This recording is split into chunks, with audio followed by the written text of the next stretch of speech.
Really nice to see you. You're looking good. Yeah. Are you as good as you look? Give him a thumbs up. Give him a thumbs up. Yeah.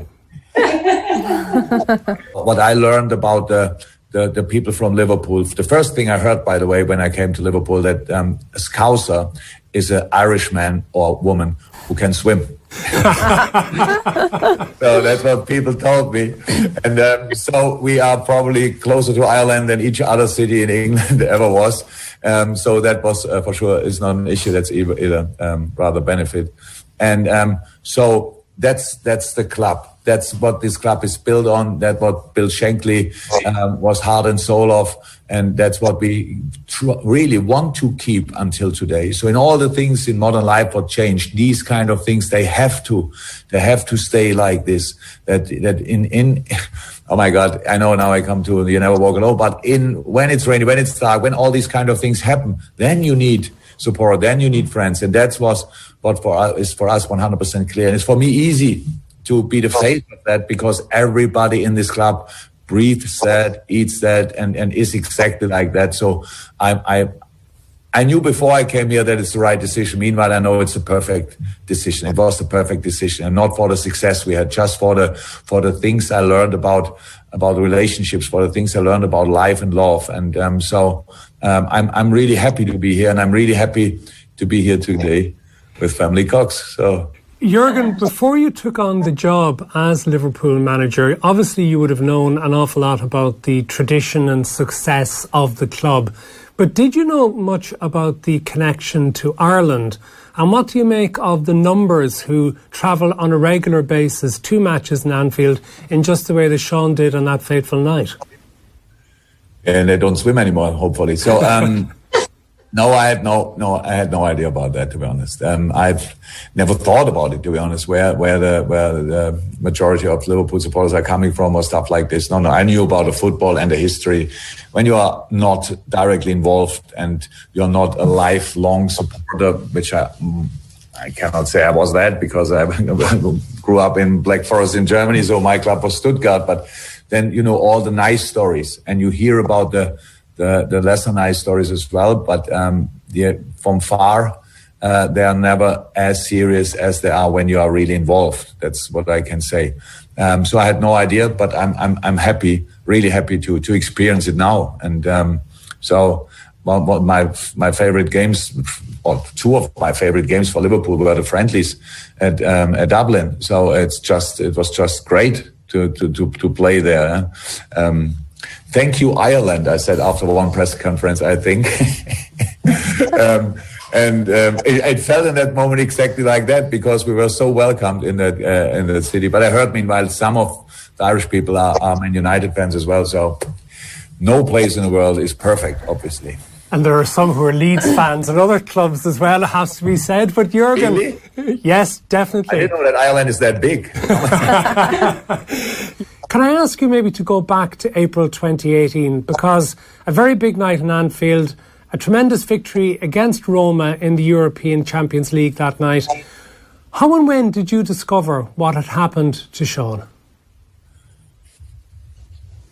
It was obviously after the game. I don't remember exactly which day it was. I think it was I not the night of the game, the next day, and it was one of these very, very strange moments where you tend to fly because you won a important football game 5-2 against Rome, and then you hear that this wonderful event was kind of the reason for this, and I was really, I don't have the right words for it, but I didn't feel I felt immediately how little importance football has in life in these moments, and I was completely in it, wanted to know everything what I could know, and obviously nobody could tell me a lot, because it were the first days were pretty much very, very serious. Obviously, the family could come over then, and all these kind of things. That was much more important, and I got the information. So we were all waiting for each little bit what we could hear about. I am fascinated by the way Liverpool took on such responsibility, because What happened to Sean wasn't Liverpool's responsibility. It happened outside the ground. Liverpool couldn't be responsible for the violent behaviour of these Roma fans. And yet the club decided it was the ethical and correct thing to do to become involved in providing as much support as possible to Sean and his family, and to do that for a lengthy period of time. Tell me a little bit about the thinking at Liverpool as to why that was done.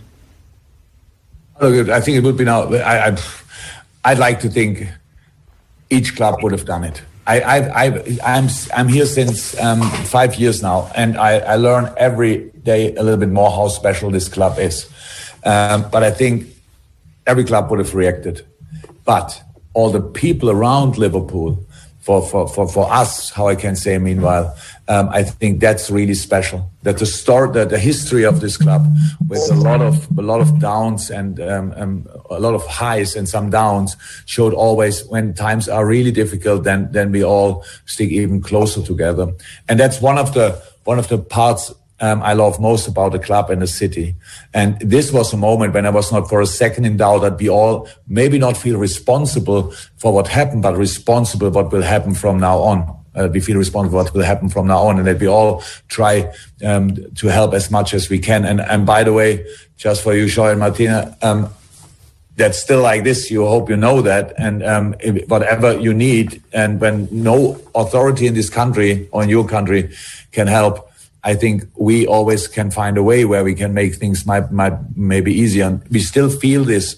It's like friendship. It's like family. It's like we really have to do these things because you want to do these things. And that's the moment when a club has to show real unity, because it's not about who is responsible for it. It's about who helps after what happened. And I'm really happy, but it's much more important that hopefully Martina and John and the family is happy about how the club dealt with it.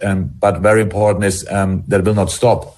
As long as this club exists, these things have to happen exactly like that. Indeed, I know that if it hadn't been for COVID-19, you had intended to travel to Ireland for the book launch, and we would love to have seen you, and I'm sure everybody looks forward to having you over and seeing the Coxes on another opportunity in the future. But you are an esteemed leader at this stage, and you talk about leadership, but one thing that strikes me from the book, leadership from Peter Moores as well, as chief executive and what he did. But the leadership shown by Martina, how inspiring do you find that, in the way that she just went about in doing everything that was required for Sean? It may not be going to win a Premier League title or a Champions League title, but there's a victory, isn't there, in what she's actually managed to achieve with Sean? I know I'm 53 years old, and I know since I can think that my mother was the best leader ever I met in person for the longest time, because she put everything together, what the whole chaos at home. So it was always clear that women are the much better leaders than men ever can be. Yes, you don't get the big trophies maybe, but that's not too important for these kind of leaders, because they don't want trophies. They want just that everything is going well. Family is most important, and I love that part of life. That's what all the kids should feel every day, that whatever happens out there, when you come home and your mom is there and tells you it's all not as hard as it feels in a moment, that these are the most important moments in life, actually, and they all build us. So, and Martina knows in 100% the family is really proud of her and what she's doing there, and she's a proper role model for me. I'm really happy that we met, and that I could be a little part of that story. And I hope you know what incredible job you are doing. I wanted to come over for the book launch, right? So that's not possible. In a moment when COVID is gone, hopefully soon, I will come over. All the people who buy the book will then get a signing. Brilliant. Terrific. But they have to come back then or buy a new one. So I only sign in new books then. That's terrific. We'll hold you to that promise. It's a fantastic promise. But knowing what you in Liverpool have done, we have no doubt that it will be honoured. Jurgen Klopp, thank you so much for your time. All the best. All the best. See you soon. Bye-bye. Bye. Thank you. Bye.